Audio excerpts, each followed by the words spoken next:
Hello friends, आता आपण बघणार आहोत 20 मार्चचा तुला जपणार आहेचा एपिसोड रिव्ह्यू. मीराला ते गुंड पकडून रंगराज बाबांच्या घरी घेऊन येतात. ते मीराला एका भिंतीला बांधवून ठेवतात. तेव्हा मीरा ओरडत असते, वाचवा वाचवा. तेव्हा मीरा बोलत असते, मी काय केलंय तुमचं? तुम्ही कोण आहात? का मला इथे घेऊन आलेत? तेव्हा त्यातले गुंड बोलतात, सांगितले ना तुला गप राहावं म्हणून. तुला वाचवायला कोणीच येणार नाहीये. जे कोणी आहे ते आम्हीच आहोत इथे. तेव्हा एक गुंड बोलतो, गप, तुला कळेल लवकरच. तुला आता कुठेच जाता येणार नाहीये. तेव्हा ते गुंड बोलतात, तू आलीस ना आता इथे, तू आता इथलीच झालीस. जय रंगराज बाबा म्हणून ते जल्लोष करतात. तेवढ्यात तिथे रंगराज येतो. तेव्हा मीरा त्या रंगराजकडे बघते. तेवढ्यात तिथे शिवदास येतो आणि बोलतो, रंगराज. तेव्हा मीरा बोलते, बाबा. तेव्हा मीरा बोलते, बाबा मला वाचवा, बाबा मला सोडवा इथून. तेव्हा मीराचे बाबा सगळ्यांवर सुटतात. तेव्हा ते गुंड बोलतात, एड्या, कुठे निघालास? मीराचे बाबा बोलतात, मला जाऊ द्या, नाही तर माझ्या क्रोधाचा सामना करावा लागेल तुम्हाला. तेव्हा ते सगळे गुंड मीराच्या बाबांना धरतात. तेव्हा मीरा ओरडत असते, बाबांना सोडा माझ्या.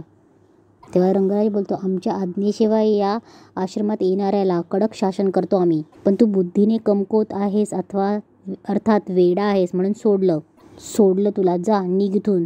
तेव्हा शिवदास बोलतो, वेदशास्त्र संपन्न प्रकांड पंडित नाहीयेस तू. रंगराज बोलतो, मी वेदशास्त्र संपन्न नाही, मग कोण आहे तू? तेव्हा रंगराज बोलतो, शास्त्राचा अभ्यास करणं, वेद आणि मंत्रांचा अभ्यास करणं, अध्यात्माचा अभ्यास करणं हे तुझ्यासारख्या येड्या गबाळाचं काम नाही.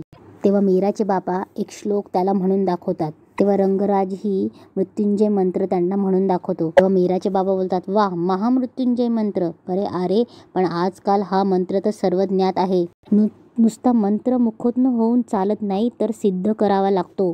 तेव्हा मीराचे बाबा परत एक मंत्र म्हणून दाखवतात. तेव्हा रंगराजलाही ते मंत्र ऐकून घाम फुटतो. तेव्हा मीराचे बाबा बोलतात, रंगराज, माझ्या बाह्य रूपाकडे बघून माझ्या आत्मशक्तीला आव्हान देऊ नकोस. तेव्हा रंगराज बोलतो, असे 4-5 मंत्र पाठ केले म्हणून स्वतःला मोठा महापंडित समजू नकोस हा तू. तेव्हा रंगराज बोलतो, अहम अस्मी संपूर्णम. इकडे मीच देव आहे, मीच सर्वस्व आहे. तेव्हा मीराचे बाबा बोलतात, ब्रह्म आणि देव तू? तेव्हा शिवदास जोरात हसायला लागतो. अरे, भौतिक गोष्टींनी लडबडलेल्या तुझ्यासारख्या ढोंगी माणसाला देव म्हणजे काय ते तुला काय कळणार?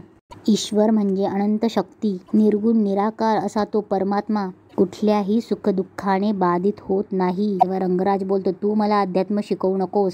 मी माझं शरीर, माझा आत्मा, माझं मन, माझी ऊर्जा एका विशिष्ट पातळीपर्यंत परिपक्व केलीये मी.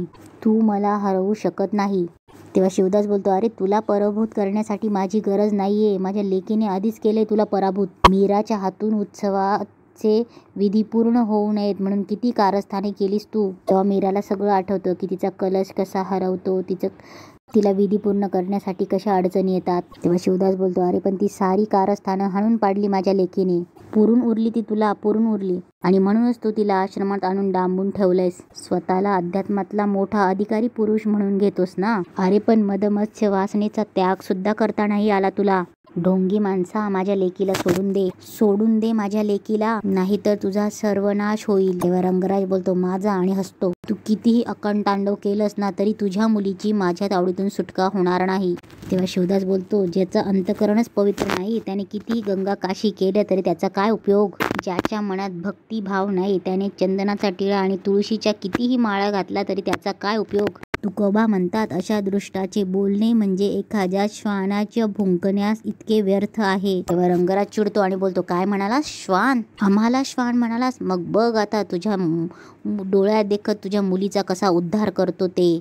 तेव्हा शिवदासला सगळे पकडून धरतात. शिवदास सगळ्यांना उधळवून लावतो आणि सगळ्यांना मारतो. तेवढ्यात अंबिकाही तिथे येते. अंबिका मीरा समोर येते. तेव्हा मीरा बोलते, ताई, तू इथे काय करतेयस? तेव्हा अंबिका बोलते, मी तुला वाचवायला आली. तेव्हा मीरा बोलते, ताई, या लोकांनी मला जबरदस्ती इथे आणलंय. अंबिका बोलते, तू घाबरू नकोस, मी आली ना, आपण इथून निघून जायचं. मीरा बोलते, ताई, तू माझं सोड, यांनी तुला बघितलं ना तुला पण बांधून ठेवतील, तू लप बरं. तेव्हा अंबिका बोलते, मी लपू? मीरा बोलते, ताई, तू लप, कोणीतरी बघेल, जा लवकर. तेव्हा अंबिका बोलते, बरं. थोडा शिवदास अंबिकाकडे बघतो. तेव्हा शिवदास मनात बोलतो, हे कसं शक्य आहे? मी घातलेलं बंधन ठुकरावून हा आत्मा इथे कसा आला? शिवदास त्या विचारांमध्ये असतो. तेवढ्यात कोणीतरी शिवदासच्या हातातला गज घेतो आणि शिवदासच्या डोक्यात मारतो. शिवदास खाली कोसळतो. मीरा जोरात ओरडते, बाबा. तेवढ्यात शिवदास बेशुद्ध होतो. मीरा ओरडत असते, काय केलं तुम्ही माझ्या बाबांना? प्लीज बाबांना वाचवा. तेव्हा रंगराज त्या गुंडांना बोलतो, जा, जिथे राहत होता तिथे नेऊन टाका यांना. तेव्हा रंगराज मीराजवळ येतो आणि तिला बोलतो, तू पाप केलंयस, पाप. आणि त्या पापाचं क्षालन करण्यासाठी तुला इथे घेऊन आलोय मी. तू आमचा अपमान केलास, आमची प्रतिष्ठा धुळीला मिळवलीस. जे लोक माझ्या पायावर नतमस्तक व्हायचे ते तुझा उदो उदो करायला लागली. तेव्हा रंगराज मीराला सोडतो आणि तिला खोलीत घेऊन जातो. आणि उगाच तिच्यावर जबरदस्ती करण्याचा प्रयत्न करतो. मीरा तिथून पळून जायचा प्रयत्न करतो. तेव्हा रंगराज बोलतो, कुठेही लपलीस तरी माझ्यापर्यंतच येशील. तेव्हा मीरा बोलते, सोडा मला जाऊ द्या. तेव्हा रंगराज बोलतो, कशाला त्रागा करतीयस? ऐक माझं, आजपर्यंत माझ्या तावडीतून कोणीही सुटू शकलेलं नाही. तेवढ्यात पाठीमागून मीराच्या खांद्यावर अंबिका हात ठेवते. तेव्हा मीरा मागे बघते. तेव्हा अंबिका मीराचा हात पकडते. शेजारी मशाल पेटलेली असते. अंबिका मीराचा हात पकडून ती मशाल उचलते आणि रंगराज समोर धरते. तेव्हा रंगराज घाबरतो आणि बोलतो, ए मीरा. अंबिका मीराला घेऊन पुढे सरकते. तेव्हा रंगराज बोलतो, मीरा वेडेपणा करतीयस तू. ऐक माझं, ठेवून देते. मागे ठेव, वेडेपणा करू नकोस मीरा म्हणून ओरडतो. रंगराज पलंगावर पडतो. तेवढ्यात ते गुंड धावत येतात. तेवढ्यात मीरा परत ती मशाल त्यांच्याकडे करते. हे सगळे मीरा करत असते. अंबिका तिच्याकडनं करवून घेत असते, पण अंबिका कोणालाही दिसत नसते. तर ते गुंड बोलतात, बाबा काळजी नका करू. आणि सगळे बोलतात, ए मीरा सोडते. रंगराज पण बोलतो, मीरा लांब ठेव, ऐक. तेव्हा रंगराज बोलतो, हे असं करू नकोस, पस्तावशील. अंबिका आणि मीरा पुढे ती मशाल घेऊन येत असतात. तेव्हा रंगराज बोलतो, हे बघ तुला आधीच सांगतोय नाहीतर. तेव्हा अंबिका आणि मीरा ती मशाल रंगराजच्या तोंडावर मारून फेकते. तेवढ्यात ती खाली पडते आणि तिथे काही कपड्यांना जाळ लागतो. रंगराजच्या डोळ्याला चटका बसतो. तेवढ्यात ते गुंड येतात आणि बोलतात की बाबा आग लागली. तेवढ्यात मीरा आणि अंबिका तिथून निघून जातात. ते गुंड बोलतात, आग लागली बाबा, या साईडला या. ते त्या रंगराजला सावरत असतात. तेवढ्यात मीरा आणि अंबिका तिथून पळून जातात. तेव्हा अंबिका मीराला बोलते, मीरा थांब. तेव्हा अंबिका मीराला बोलते, मीरा आता आपण आश्रमापासून बराच लांब आलोय. आता आपल्या मागे कोणीच नाहीये. बस तू शांत हो. आता सुरक्षित आहोत आपण. तेव्हा मीरा बोलते, ताई माझ्या बाबांचा जीव धोक्यात आहे ग. तेव्हा अंबिका मीराला समजवते, मीरा हे बघ, तुझ्या बाबांचं काही वाईट करेल एवढी शक्ती त्या रंगराज आणि त्याच्या माणसांमध्ये नाही आहे. तेव्हा मीरा बोलते, नाही ताई, मी माझ्या बाबांना त्या संकटात सोडून नाही जाऊ शकत. मीरा बोलते, माझे बाबा, ताई चल आपण स्मशानात जाऊया, माझ्यासोबत चल ना. अंबिका बोलते, मीरा ऐक, आत्ता आपण इथून कुठेच जाऊ शकत नाही. खरं तर आपण इथे सुद्धा जास्त वेळ थांबू शकत नाही. तुझ्या जीवाला धोका आहे. आपल्याला इथून हे गाव सोडून निघून जावं लागेल. तेव्हा मीरा बोलते, मी का जाऊ गाव सोडून? मी घरी जाते. मी काकीला सगळं सांगते. काकी रंगराज बाबांच्या मठात नेहमी जाते. तिच्या ओळखीने का होईना माझे बाबा त्यांच्या तावडीतून सुटतील अगं. आपण जाऊया. तेव्हा अंबिका बोलते, तुझी काकी, तुला वाटतं तुझी काकी यात तुला मदत करेल? तेव्हा अंबिका बोलते, मीरा, रंगराजच्या या सगळ्या प्लॅनमध्ये तुझ्या काकीचा सुद्धा हात होता.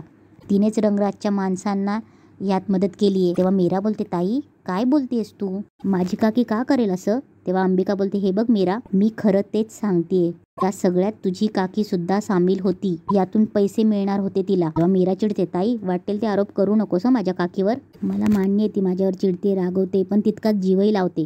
लहानाचं मोठं केलंय अगं तिने मला. माझी काकी माझ्याबरोबर असं कधीच करू शकत नाही. अंबिका मीराला हात लावते. मीरा विश्वास ठेव माझ्यावर. मीरा हात काढून घेते. अंबिका चिडते आणि बोलते, मीरा तू समजतेस ना, तशी नाहीये तुझी काकी. खरं तर या सगळ्यात तुझा जीव जरी गेला ना तरी तिला काही फरक पडणार नाहीये. तिला फक्त तिचे पैसे हवे. तेव्हा मीरा बोलते, तू का माझ्या काकीला वाईट ठरवतीयस? काय माहिती तुला माझ्या काकीबद्दल? सांग ना, काय माहितीये? हो मला माहिती नसेल, पण जे बोलती ना ते स्वतःच्या कानांनी ऐकले म्हणून बोलती मी. तुझी काकी रंगराजच्या माणसांशीच बोलत होती. तेव्हा मीरा बोलते, बास, मला ना तुझं काहीच ऐकून घ्यायचं नाही. आणि मीरा तिथून निघून जाते. मीरा मागे येते आणि बोलते, खरं तर ना मला तुझ्याशी बोलायचंच नाही. तू तुझ्या वाटेने जा, मी माझ्या घरी जातेय. मीरा निघायला लागते. तेव्हा अंबिका तिचा हात पकडते आणि बोलते, मीरा थांब, घरी जाऊ नकोस, संकटात सापडशील. तेव्हा मीरा बोलते, मी माझं बघून घेईल, तू जा इथून. मीरा निघून जाते. अंबिका तिला ओरडत असते, मीरा थांब. आणि इथेच आजचा एपिसोड संपतो.